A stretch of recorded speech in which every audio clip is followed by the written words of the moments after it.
Welcome in, everybody, to the Talking Stick episode number 18. I will welcome you back. Don't forget the Talking Stick discount code on OITClothing.com for 10% off all products.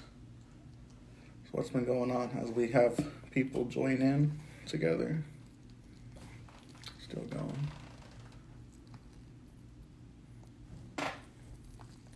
Well, I finished up the throwovers and the scarves. Let me see. This is the fabric that I was working with, and it's a lightweight, breathable fabric. And so I made some scarves as well. This one's your mom's. She's gonna find out when she sees this live. Look, Sonny. Okay. So that's this one. And then we just released our headbands. I know I showed you guys last week, but this is it. What is it called again? Black Abstract. Black Abstract. Says the creator. And this is, hey, I just cut and sew stuff. When it comes down to the names, that's you. No, it's not. I think you come up with the more fancy names.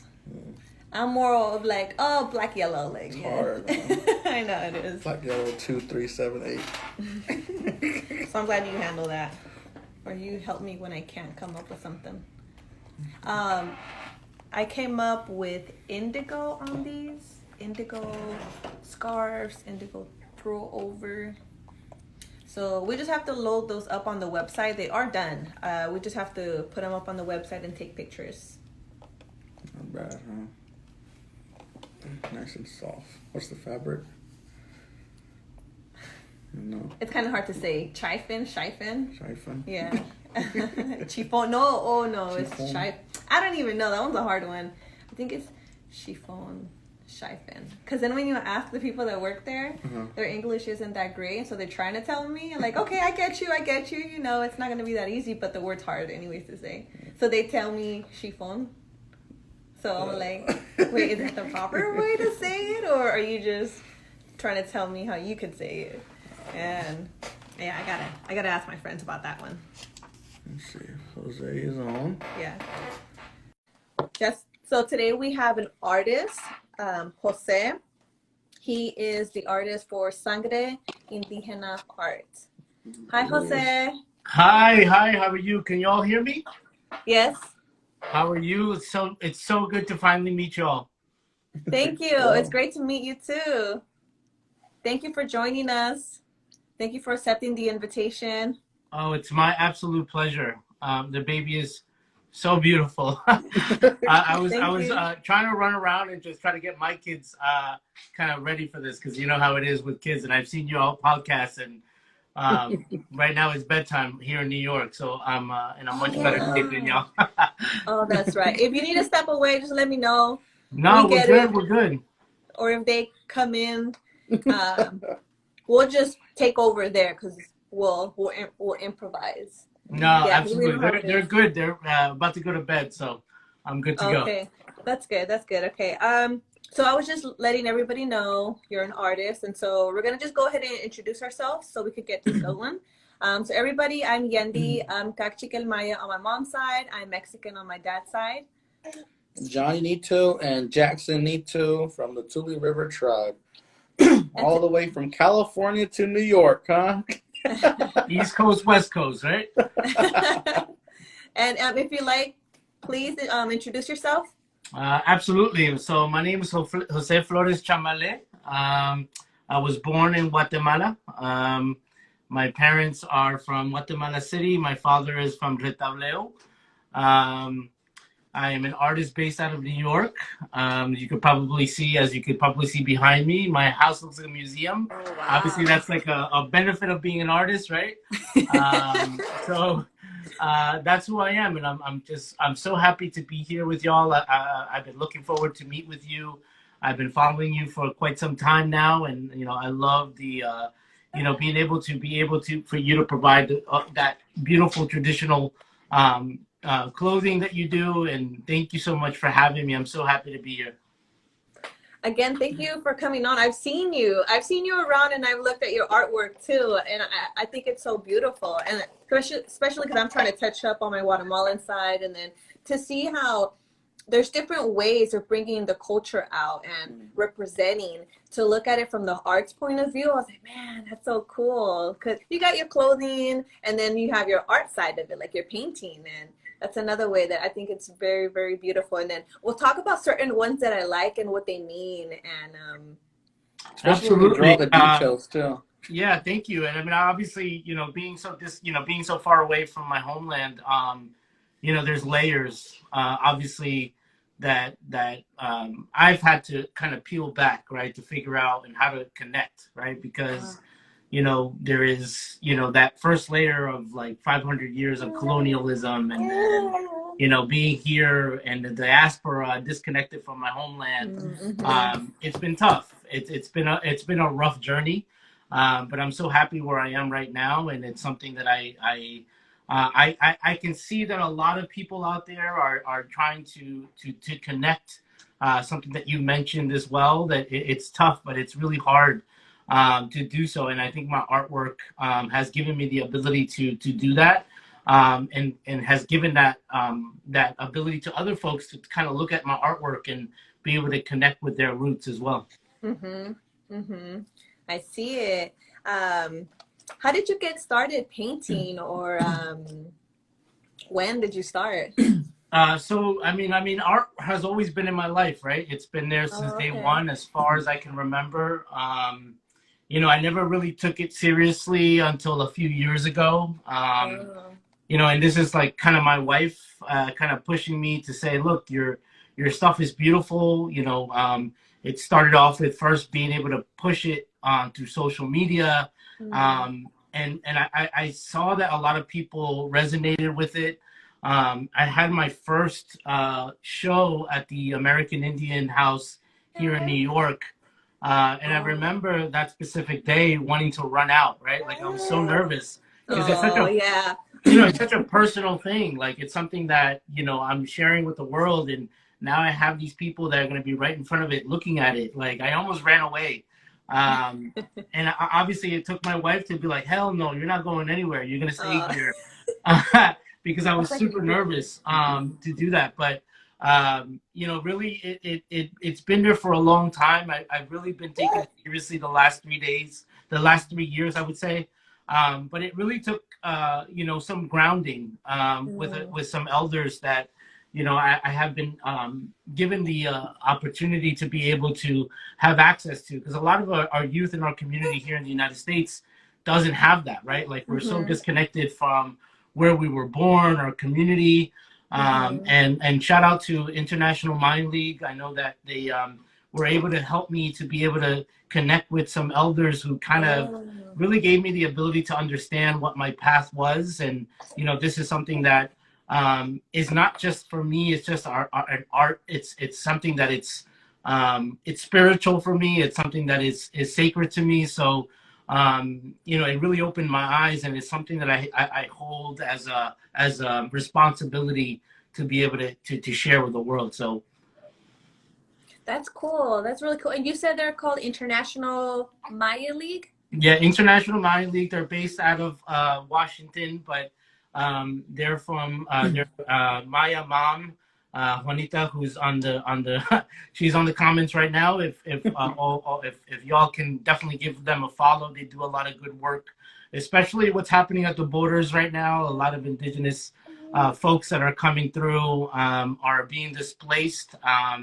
They're being definitely mislabeled, right? Like, that's another layer that we have to figure out here in the United States as the so-called Hispanic and so-called Latinos that we're not. So definitely I would recommend everybody to give them a follow. They're doing a lot of good work. So yeah. And I think I just followed. Oh, I'm sorry. I think I also found them just now when I was looking through your account.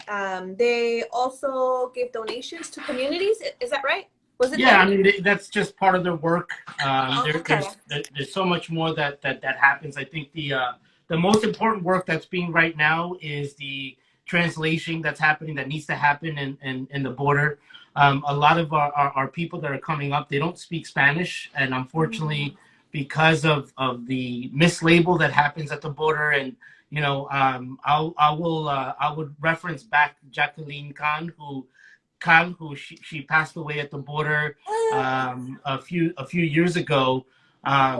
It really happened because they didn't realize that her father didn't speak Spanish, and she spoke indigenous language that it was a hard time for them to be able to understand, and they couldn't seek the medical attention that they needed, and she passed away at the hands of Border Patrol. So that's primarily what I think. What's the main focus right now is making sure that our people that are coming through the border right now get the right representation and the help that they need.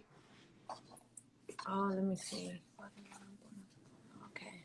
Oh man, that's crazy. I didn't know. Like I knew there was stuff going on over there, but I didn't even think about that, like the language barrier.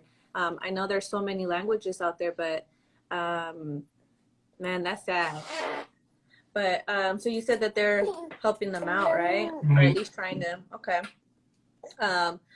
Going back to so when you started painting, what type of paint do you use? Like, is it like water? Yeah, so primarily I do use watercolor. Watercolor, that's what it is. Yeah, I definitely use other mediums as well, like acrylic, and I do some digital stuff as well. So primarily it is watercolor. Oh, okay, watercolors. Yeah, and so those that are listening or watching, he sells paintings, prints, stickers, shirts as well. And am I missing something else? Prints. I definitely do a lot of the prints that the original artwork that I do create.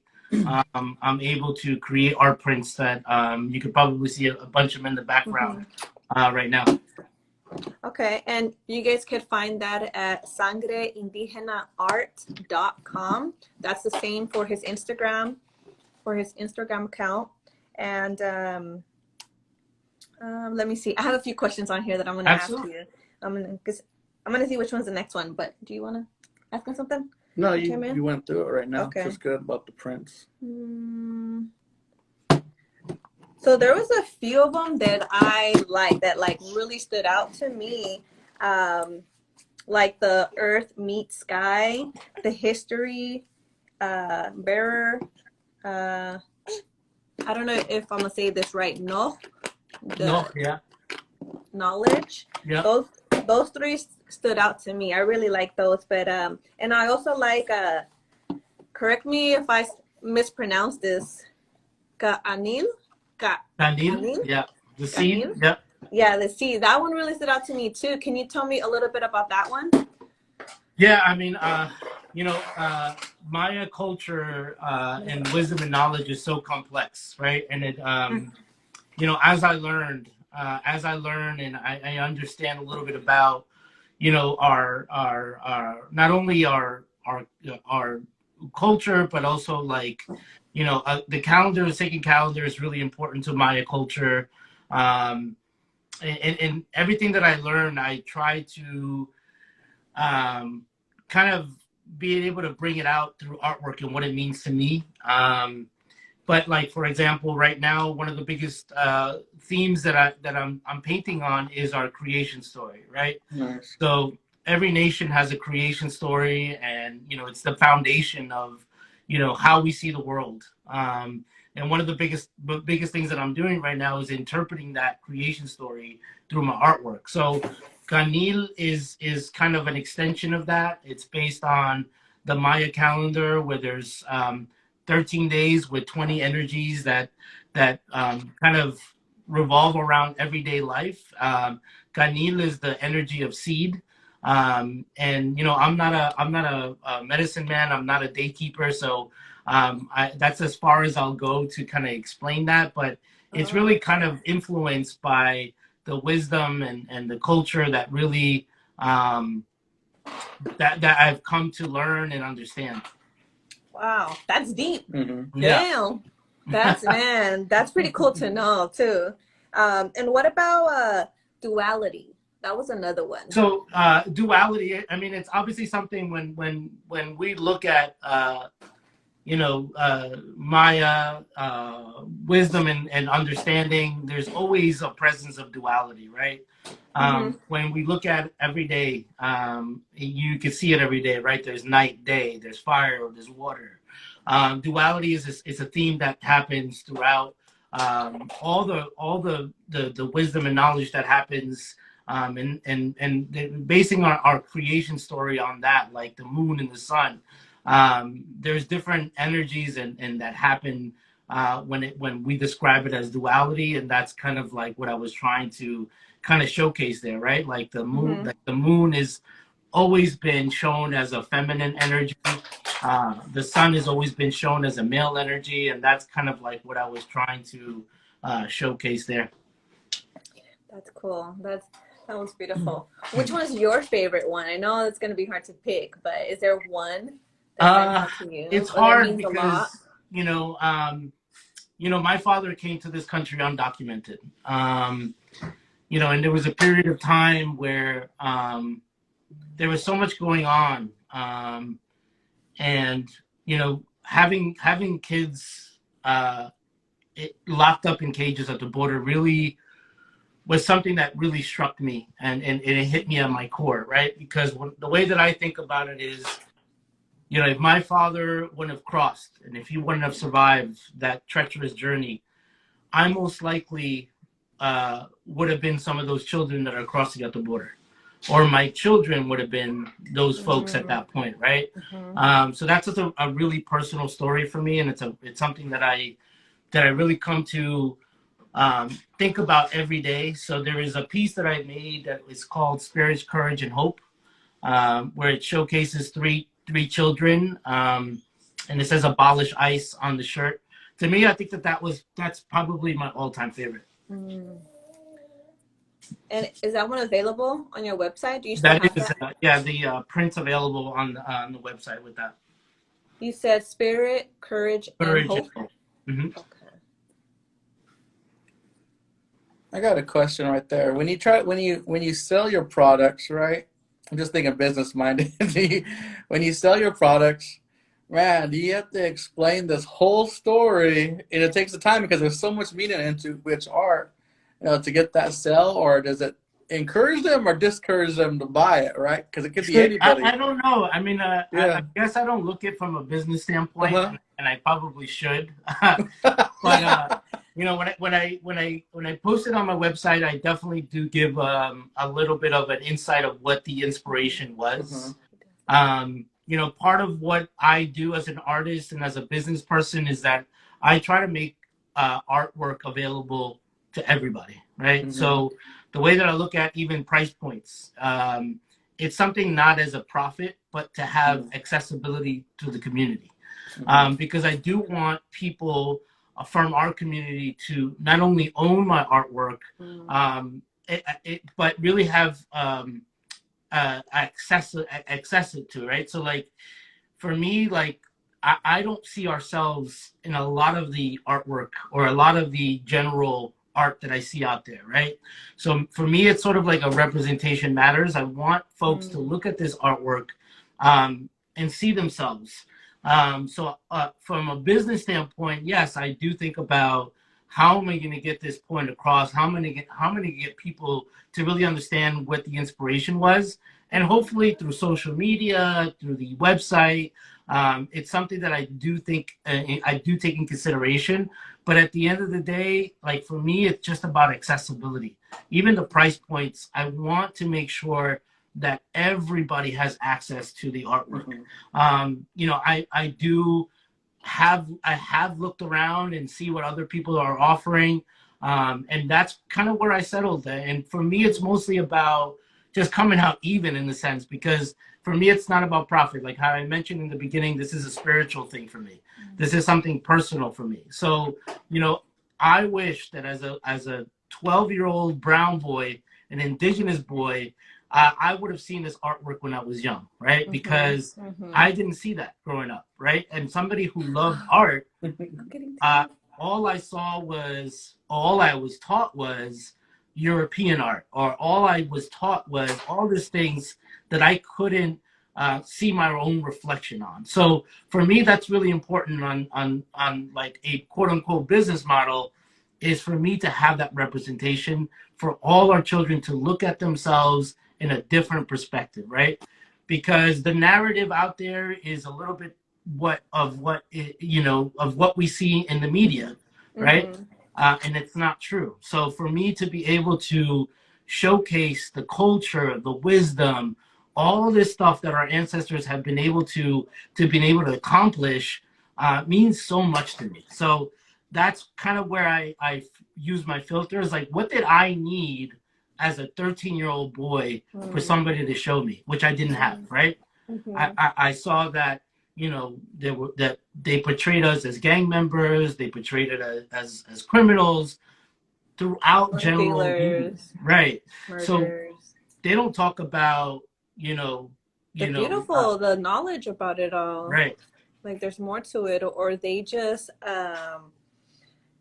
identify us all as one. And right. so a lot of people don't know, like, no, there's different like tribes or different parts of Central South America that a lot of people don't know. Even Yeah, fashion, and to me, it's the same thing that happens with the plains, right? Like they romanticize this particular culture, right? Mm-hmm. And they romanticize the Mayan culture as something that was completely something that is not true, right? To this day, when you listen to or you hear something about Maya culture, the one thing they'll say is that the Mayans disappeared, or Mm-hmm. that ancient aliens has been a really detrimental narrative for our culture because we're still here.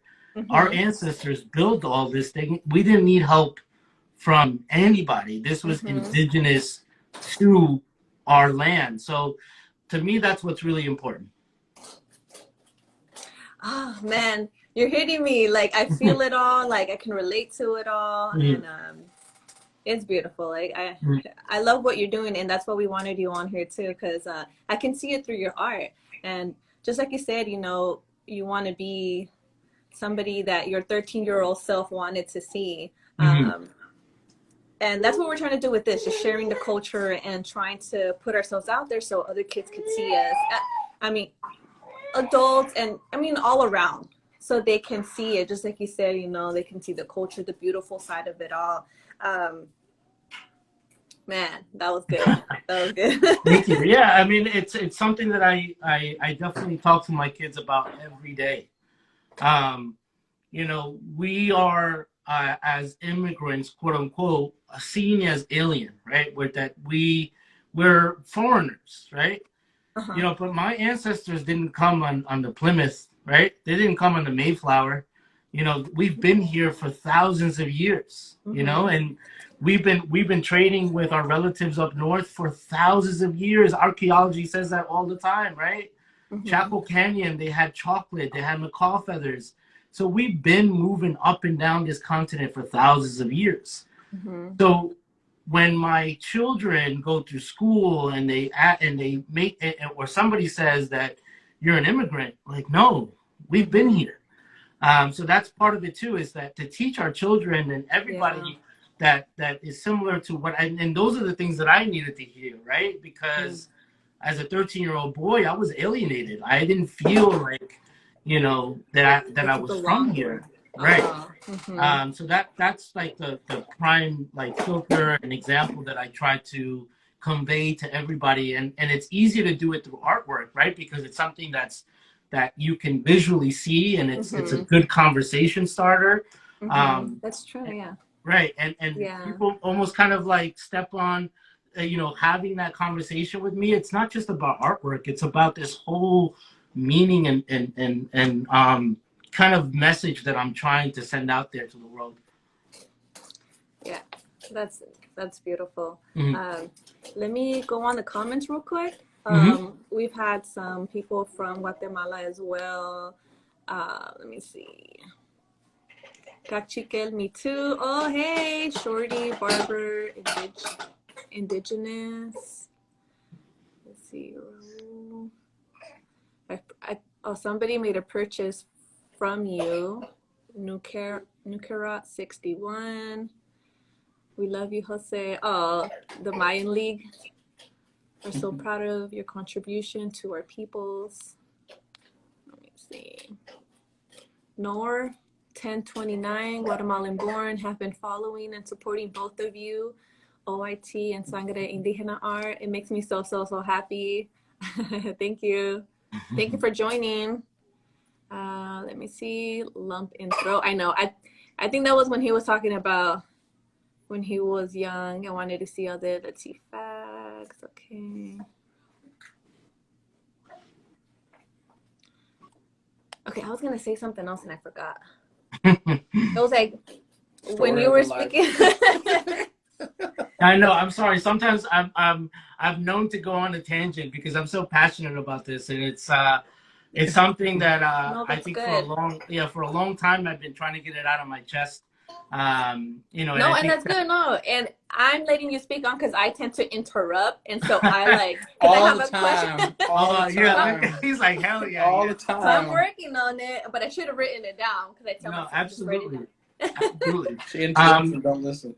Yeah, there's just so much to untangle, right? Like how I mentioned in the beginning, like obviously there's layers to this, right? We have, 500 years of colonialism that has, that's affecting us to this day. We're here because, we had to flee our lands because of the intervention that the United States has had on Central America. And, when I see a lot of things that our relatives up north are going through, I see a lot of the reflection of what we've been through down south, right? Like news of the 215 children that happened because the management of the Catholic Church, and that's something that really kind of hits close to home in Guatemala. Like that's kind of what we've been going through for a long time. So the more that we've had these conversations, the more that we understand that not only are we one, but we also have gone through similar things. I think it's important. So that's why I love to be able to have this opportunity to talk and have everybody being able to kind of come together and just talk about this because we see a lot of similarities. And I think it's good that we also speak on it so that way we can acknowledge it, heal from it, and hopefully break some trauma there by speaking historic trauma by speaking on it. I mean, it's something that if we don't understand our history, I look at my grandfather. He unfortunately suffered a lot from alcoholism, and he was probably one of my biggest heroes. And to try to understand how that happened, right? Like how did he fall to alcoholism? I understand that there was a lot of trauma that we don't understand, but we definitely have been affected by it. Somebody comment about a book on here. Are you aware of the book entitled Anales de los Cachiqueles? No, but thank you for telling me. I'm going to read up on that. Jose, I was going to ask you if you had any books that you recommend because I saw that you were you were referring to a book on one of your posts on some drawings, and I was going to ask like what book you were reading there, but see, this one is book of entitled Anales. I'm gonna write that one. Yeah, I mean, there's so much literature out there, and I think that one of the biggest struggles when you're trying to reconnect is making sure that the literature that you're connecting with is coming from directly from a source that's not, that is genuine. That's why I was just speaking about the creation story, right? The creation story that was put on paper for the last 200 years, but when we try to analyze that, it's been misinterpreted, it's been misguided. Like they'll try to tell you a certain way, and then all this knowledge has also been also similar to what happens in with a lot of tribes up north. it's been stolen, right? And it hasn't been used incorrectly. So even the calendar, even the knowledge that we have of time has been misinterpreted, right? So even in Like 2000, what was it? The Indian 2K? time. No, when they thought the world was gonna end. yeah, right. That's a The perfect example. Y2K. That's the prime example of why, I can't speak about the calendar. I'm not a medicine man. I'm not a daykeeper. So, but you have these folks that go into to these communities and culturally appropriate it and are misguided, and things like that happen where it's like, no, there was never been we never said that the world was going to end in 2012. It was going to be a brand new cycle that was going to be born.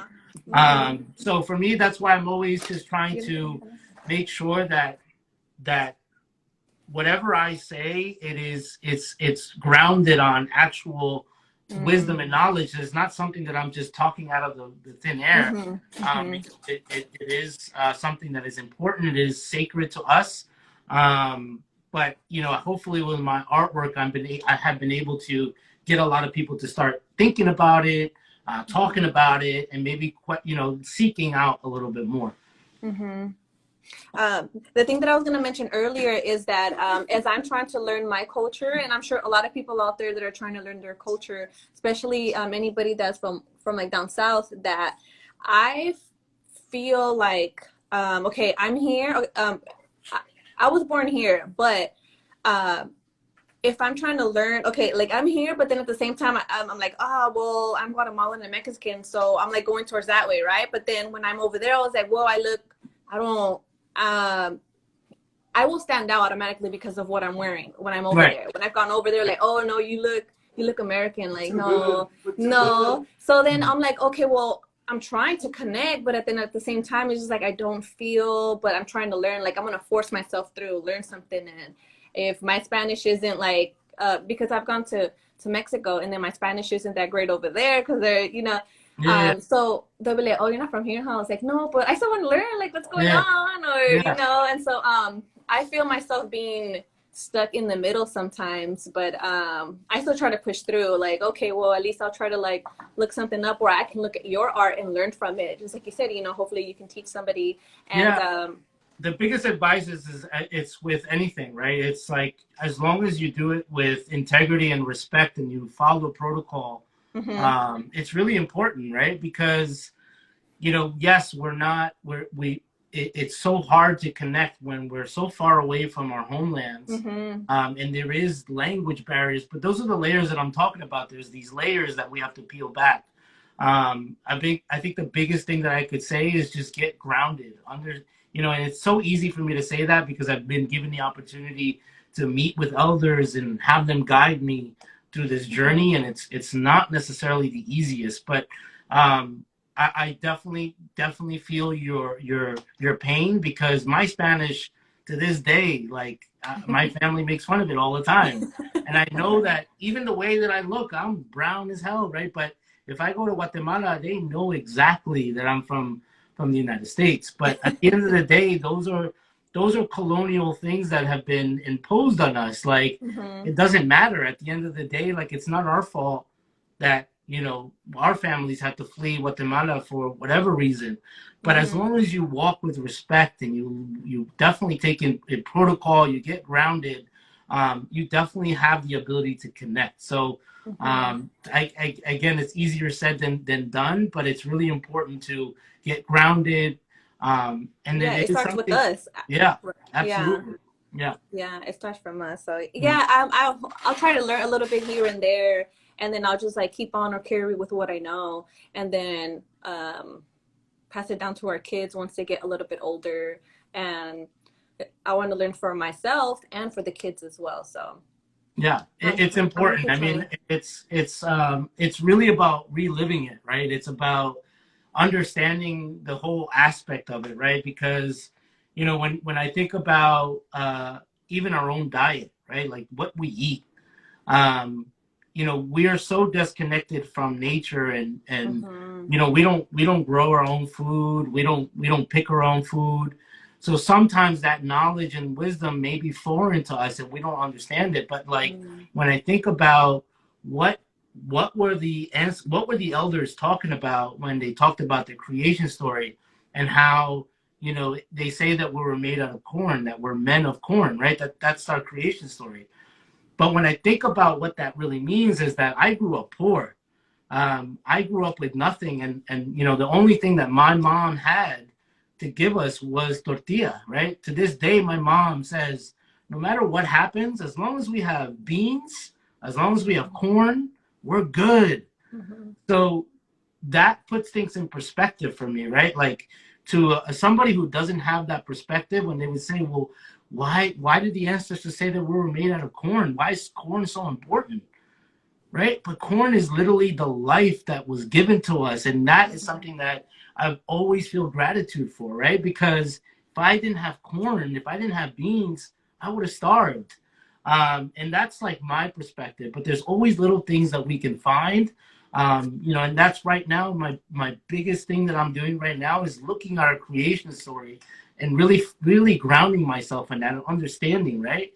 Mm-hmm. Because corn is something that I'm always talking. Sometimes my kids get really bored of me talking about corn, but to think about it, right? How corn feeds the world right now, right?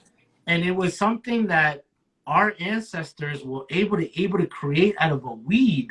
To think about how intelligent our ancestors were to take this weed, and I don't want to say genetically modified, but understand that they were able to manipulate it and make it corn. And how it spread to the north and how it spread to the south, like that is an incredible thing to me. Like that is fascinating to me. So if anybody can find something, I'm sure that they can ground themselves in something like that. And that's where I think my grounding is right now, is looking at all those things that our ancestors were able to accomplish. You look at tobacco, right? Tobacco was first, it came from Mesoamerica, and then it spread throughout the north, right? You talk about chocolate, cacao, right? Like, and no diss to anybody, but I see a lot of white, you know, new age people drinking cacao now, like it's ceremonial, but that was our ancestors, right? So those are the things that I think that are so important to really kind of get to know about your culture and your ancestors, because that narrative hasn't been told. So yeah, and that's where how you mentioned earlier how there was we were traveling before, like back and forth, right? There's trade being done right there, and that's how some of the stuff ended up around the world, because there was trades going on. Oh, so somebody said on here, can we talk about the similarities of the two red, yellow, black, white symbols in the backgrounds? So I don't know that much on our side. Maybe you can chime in on that, and like, yeah, I mean, this is a conversation for you. Yeah, That's our logo. Every No, but tradition from Guatemala. every tradition is going to be different, right? So in Maya tradition, it is the four directions, right? But it's also the four directions of the sun. Like for us, you know, red is east, but every tradition is going to be different because we are on a different part of Turtle Island, right? So the sun's going to come out in a different plane. It can mean different things, but for us, it's also about the corn, right? There's four different colors of the corn. But what's beautiful is that you see that throughout all the different, a bunch of different native northern symbolisms of the red, black, white. And some may even change it. Like the Mexica don't use black, they use blue. But for us, it's different symbolisms, and it can mean something else. So for the northern tribes, it might be the medicine wheel, that it may depend on what medicine or what season. So there's just so many different things that it can mean. But for the Maya culture, it's about the sun. You know, we follow the sun. So the north, well, what you see on top is the red. That's where the east, where the sun comes out. And then the black is on the bottom, and that's when the sun goes down. So there's just different symbolism, and we could probably be here all day. I actually have a book here that's called The People of the Circle, People of the Four Directions, because that's what our people did, right? The sun was super important. And back to what I was saying before, we may find that strange, but it's because we're so disconnected with nature. Yeah, spot on. Yeah, it's So it the means the same? circle of life. Yeah, circle of life. Like white is when you're pure, yellow is when you're learning, the red is for wisdom, and the black is for death. So that's your circle of life as you continue to pass on each generation to generation, depending on where you're at in the circle. I mean, I'm talking about the four corners, but behind us is the logo, which kind of got symbolized into the meaning of us all coming together with our indigenous traditions. That's what we wanted to symbolize, was the everybody, depending on their story, their creation story, coming in and hey, this is what it is, and things like this, just sitting down and talking is what we wanted to do mainly, was learning from each other, pass down generations, because the reason for this is because there's a lot of elders that pass away that don't really share the knowledge. Even young ones that learn, there's always knowledge to be passed down from generations. So this is more of providing a platform and actually teaching and actually learning from each other all the way from New York, right? Right? All in California. It's a big thing that we're showcasing right now. I mean, Yeah, I mean, it also, and a lot of our nations will have that prophecy that this is the time that we're living in, right? That we're kind of there's a new rebirth of all of this, and it's exciting to see. And yeah, COVID was rough and it was tough, but we grew out of this, and we have opportunities like you just mentioned. That I'm in New York, I'm Maya, you all are in California, and we're looking at similarities. We're learning, right? Because yes, there was trade routes throughout, this continent of Turtle Island. There was also knowledge being, traded, and that's the beauty of it, right? Like when you look at some of those ancient Maya artifacts, you can see the four directions. Like to me, that's amazing, right? There's like thousands of years of knowledge that you can see throughout all of Turtle Island. That's beautiful. And like, again, that's why I mentioned corn, because corn began right there in Mesoamerica and it went far as Canada. Like, to me, that is incredible. Tobacco, the same thing.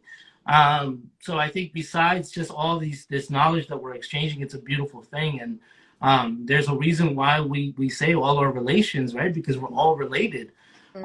So it's just a beautiful thing. that's your cousin. What part of Guatemala is your dad from? He's from Or you're from too, sorry. So yeah, I was born in the capital. I was born in Retauleo. My dad was from Retauleo, which is like the Pacific coast of Guatemala. Oh, Yeah. because my mom is from La Capital too. She's from Zona 6. Yeah, I'm from Zone Zona 6. represent. Yeah. But the thing about the capital is that so many people were displaced in those farmlands. Like my father came from the plantations of plant, corn and coffee and picking all that stuff. And the capital has always been seen as like a way to progress. So a lot of people left those places. And in turn, assimilation in Guatemala was forced on us because of that, right? So a lot of us had to shed our lineage, and race relations in Guatemala are a little bit different that they are here in the United States, right? Here they're pretty clear, like either you're black, you're brown, you're red, you're yellow. And Guatemala is not like that, because if you look at most general Guatemalans, they look indigenous. But if they don't know their language, they don't know their lineage, they'll tell you, I'm not native. I'm not native. They'll say I'm mestizo, right? Because when the Spanish came, they put a system in place where the people that were from Spain had the most rights. The people that were born from Spanish ancestors in the New World had a little bit of more rights, right? If you're a mestizo, you're a mix with Spanish and native, you had a little bit more rights. But if you were African or if you're an indigenous person, you had no rights. So that's why to this day in Latin America or Spanish culture, there's this saying that says, queremos mejorar la raza, which means we want to better the race. Because more access to rights meant that you needed to be a little bit different. You needed to be less native. So Oh. that particular thing created so much, and that's 500 years of self-hate, right? Yeah. Because even my grandma, like my grandma was tied up on the tree and beaten because she was dark. My father would hate his nose because it was a native nose. Like it was all this programming, systematic stuff that happened in Guatemala. It's a really good example of like what colonialism does. But it's now about decolonizing that because nothing that the Spanish gave us was good for us, right? And no disrespect to any religion, but it's crazy to think, right? The people that hated us, they were going to give us something that's good for us, right? So Christianity was meant for us to keep to keep us subservient, right? Because they said, oh, when you die, that's when you're going to get your reward. So stay calm right now, because they didn't want the warrior culture to come back. So it's all these things that have been programmed in us, even down to the food we eat. So it's just all these things that I think that we could probably talk for hours about, that are a little bit different from up north, right? Because we had different colonizers. The English were a little bit different from the Spanish, but they had very similarities. But their number one goal was the same, and that was to complete genocide, which they never could, because obviously we're still here, right? Yep. Yeah. Damn, I swear, you're like hitting me with so much knowledge right now. You're just like, I'm just speechless. I was like, damn. Yeah, I'm sorry. I knew that. I thought you probably thought that this podcast was going to be about art, but No. Thank you. This is what you express it, man. This is it right here. This is what we would like to hear. I need to hear it too, like me myself with like my family and stuff. But and for those that are listening, no, but this is great. Thank you. No, I'm just like speechless because I was like, all that, like you're hitting facts, and right. I'm telling you, you're just leaving me speechless just with educating me with all that stuff. And you'll be rewarded in heaven mentality. Right. And that's the biggest lie. I mean, like that's the thing, is that we were never colonized, right? We were manipulated to think that we're still here. Like if genocide and colonization and conquering really took place, all three of us wouldn't have this brown skin on us, right? We would be blue-eyed and blonde. So it never happened. And I think that that's my biggest thing. It's like having these debates with people to say, well, you got conquered. Take the L. We won. You didn't, right? We were more advanced than you. No, you weren't. You had metal. Try to walk around in the Yucatan Peninsula in 98-degree weather with steel and armor. That shit is not gonna fly. You know, take an arrow to the head while you're trying to stuff your gun to shoot back at me. So that all of it is a lie. So for me, a part of it is also re-educating our youth to fully see themselves and have pride that we weren't colonized, right? We were manipulated. They played a mind game, and that's kind of where I think where I want to really kind of focus on, because I love talking to the youth, because we're taught, right, that we were conquered, that we were colonized. That's not true, you know? So, yeah. And we're still here. Like, we may not know everything. We may not still practice stuff, but we're still here, and we can start learning, sharing that education with one another, and we can grow from that. Absolutely. And pass it on to our kids. Absolutely. So I'm gonna be that mom, like, that's not right. That's not. No, we're still here. No, or, like, kids, you tell your teacher that's not true. 100%. My kids, as soon as they bring up Columbus, it's done for that teacher. Like, done. So yeah, 100%. Like, and that's the thing, right? We gotta change history by trying to like understand what was a lie, right? So it's important. Yeah. If you want to know life, read the Bible, and you'll understand all the laws. You'll understand all the laws. Man. That's how they're created. These pieces of paper. Yeah. You know, they're over your head. Yeah. Kill the Indian, save the man. Well, talking Absolutely. about books, Yeah. what book would you recommend? Like, if somebody that wants to learn about their culture, being from Guatemala, Ten So Commandments. it's so tough, and I say this with so much respect, but or do you have a few? no. So for me, it's you can read all you want, right? Most of the stuff that is written, um, it's really academic, from an academic perspective. Oh, And okay. what I would say is what I want to do is be able to, help elders that are in Guatemala being able to have a platform like this, right? Because Mm-hmm.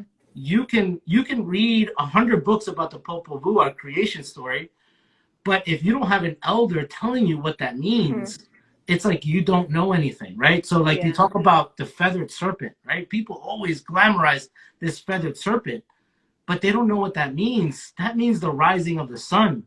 But if you don't Mm. have an elder talking to you about what those meanings are, so like I'm afraid to say about books because I have a different filter because I can Oh, read okay. something like that.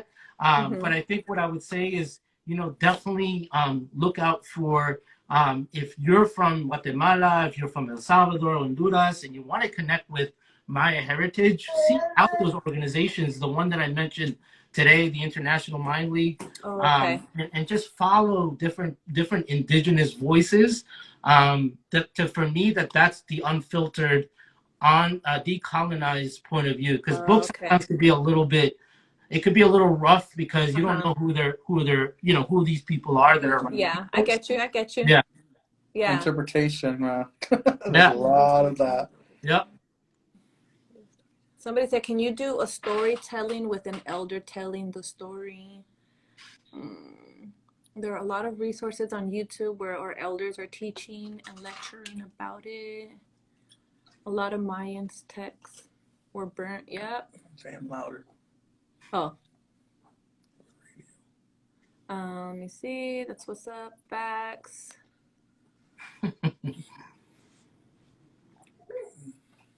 Just so you know, facts means the truth in New York. I don't know if it's Yeah. something. No, we do. Yeah. We use it Okay. here too. How did you guys end up in New York?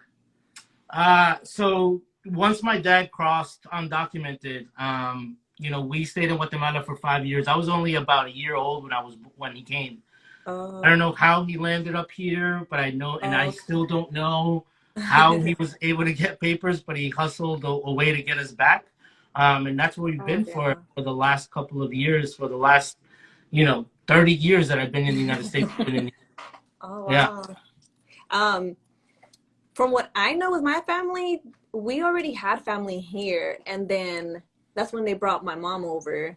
Um, they ended up bringing her over. Let's see, my aunt went to go get her. Like she had taken care of her paperwork and brought her over.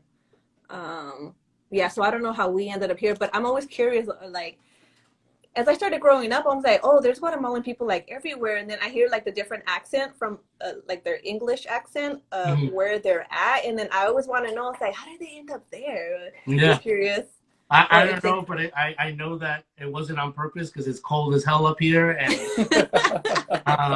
but we definitely would have been so much better in California with the warm weather. But this is where we're at, and it is a big Guatemalan community that is up here. Oh, that's cool. Yeah, Yeah, we have our areas too. yeah, Um, but I feel like we mix in a lot with Mexicans too, just yeah. because those are like the major ones. But we also have like every other like Right. Salvadorian or Honduras or but we don't have that many Puerto Ricans.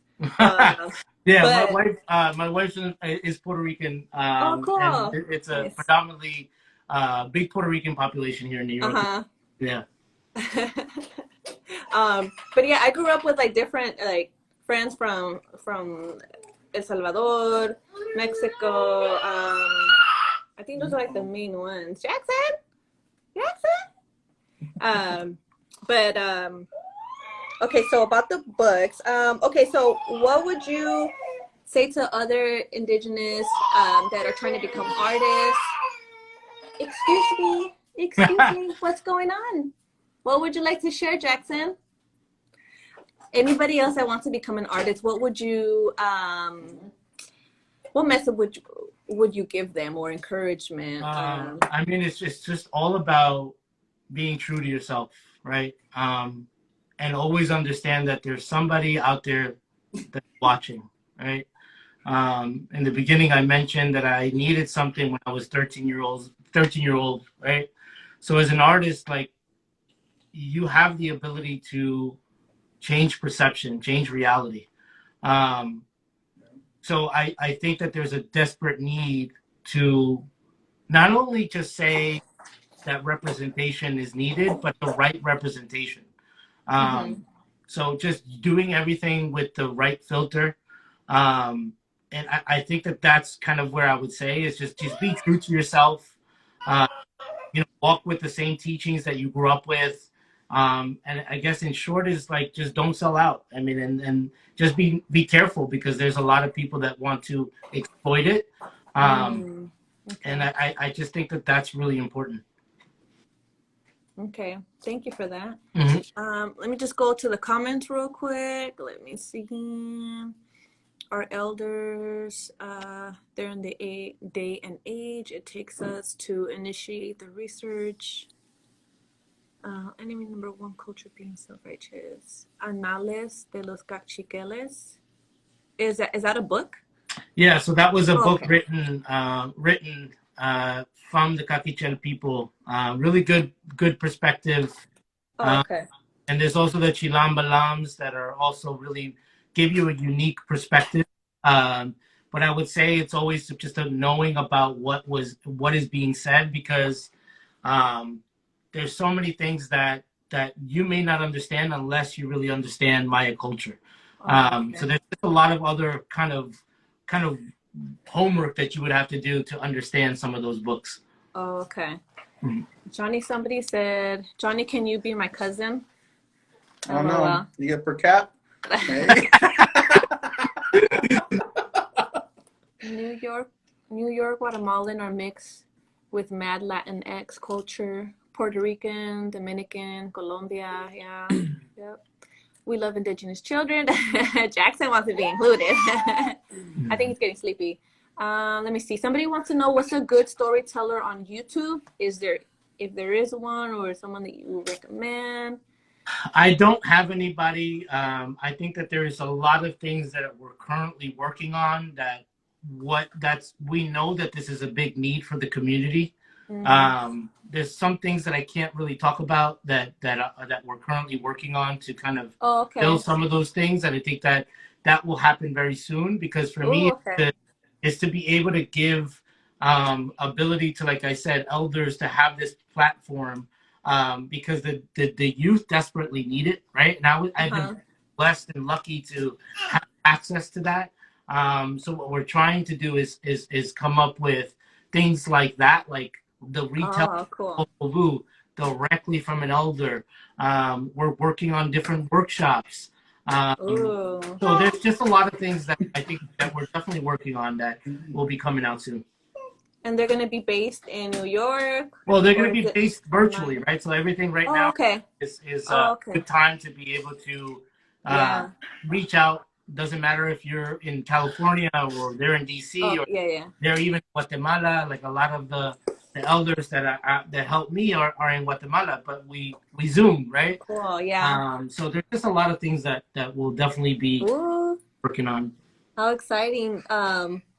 If you need to put more word out there, send me stuff and I'll put it on our Instagram. Absolutely, same here. I'm so honored and so humbled to be part of this. Thank you so much. You. Yeah, you're welcome, of course, and thank you for joining us. Damn, I was gonna say something else and I forgot. Yeah, it's good that you're doing videos, because some people need them. They have to go back and what they say again? What they say?